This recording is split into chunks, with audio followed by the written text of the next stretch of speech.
안녕하세요. 안녕하세요. 네, 반갑습니다. 네, 오늘부터 공중보건학을 가르칠 이승훈입니다. 새 교재가 나와서 새 교재를 가지고 공부를 하시게 될 거고요. 새 교재는 우선 간단하게 말씀을 드리면은 볼륨을 좀 줄였습니다. 볼륨을 줄이고 내용을 충실하게 만들고 옛날 문제들을 좀 과감히 삭제를 했습니다. 그래서 볼륨은 좀 줄었지만 내용은 좀 더 알차지고 정오표 따로 필요 없을 정도로 아주 심혈을 기울여서 수정과 수정을 거듭해서 저는 개인적으로는 진화의 진화를 거듭하고 있는 교재라고 말씀을 감히 드리고 있는데, 아무튼지 간에 여러분들이 합격하실 때까지 함께 하실 수 있는 그런 좋은 교재가 될 것으로 믿어하지 않습니다. 그리고 첫 시간이니까 우선 여러분들이 공중보건학을 공부하는 데 있어서 유의해야 할 상황들, 이런 것들을 먼저 말씀을 드리고 어떤 데에 치중을 해서 공중보건학을 공부를 해야 할지, 그 다음에 고득점이란 말은 좀 그렇고요. 만점을 위해서 어떻게 공부를 해야 좋을지, 제가 다년간의 경력과 수험생 여러분들, 응시생 여러분들을 온오프라인에서, 인터넷에서, 시험장에서 제가 직접 마주치면서 터득한 그런 내용들을 몇 가지 말씀을 드리고 들어가도록 하겠습니다. 첫 번째로, 거창하게 말하면 뭐 출제 경향 이렇게 말할 수가 있는데, 우선 공중보건학의 최근 출제 경향이 조금 변동이 있어서 예년에 전통적으로 중요하다고 생각했던 것들은 물론이고, 제가 수업 중에 늘 말씀드리지만 중요하다고 얘기한 거를 빠뜨리고 있다가 시험에 나오면 나만 손해고, 중요하다고 생각되는 걸 외워뒀다가 혹시 안 나오면 그건 본전치기 하는 거니까 일단 중요하다고 중요 표시되어 있는 것들은 다 외우시고, 그 외에 세부적인 사항들이 많이 나옵니다. 그러니까 예를 들어서 먹는 물의 수질 기준에서 전에는 나오지 않던 아주 세세한 수치 같은 것들이 세상에 요즘에 출제가 되고 있어서 그런 것들까지 다 외워야 하나 생각을 하겠지만, 뭐 외워야지 어쩌겠습니까? 별 도리가 없고, 두 번째는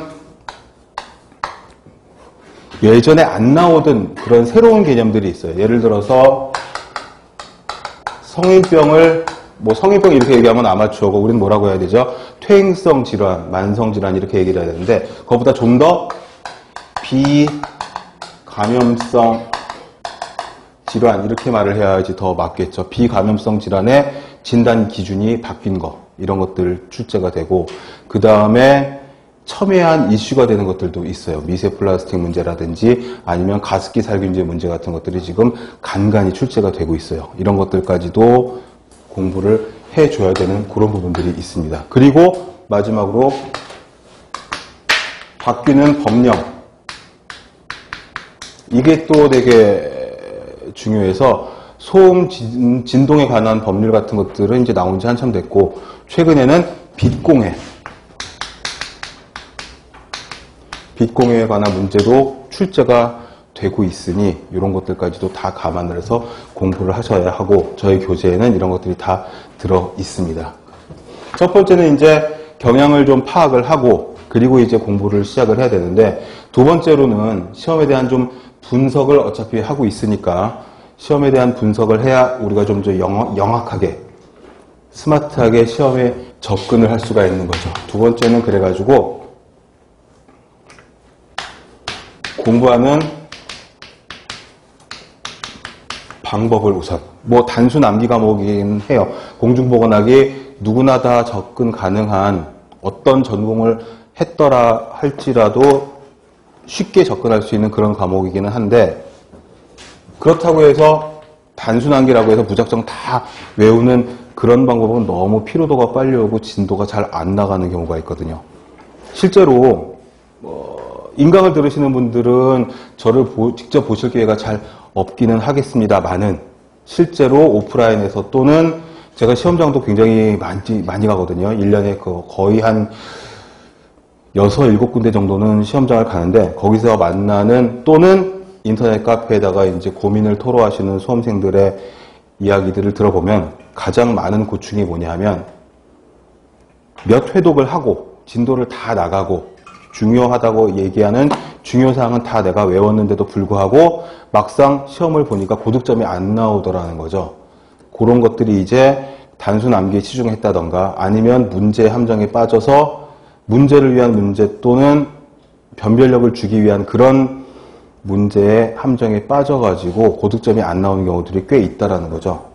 우선은 이론인데 이게 이과적인 이론을 조금 공부를 하셔야 됩니다. 이건 공부라고 하기에는 좀 뭐하고 상식적인 내용이거든요. 이게 공중보건학의 챕터를 지금 보시면 저희 교재가 챕터 1부터 챕터 15까지 쭉 나열이 되어 있는데 이과적 내용이 한 60% 가까이 됩니다.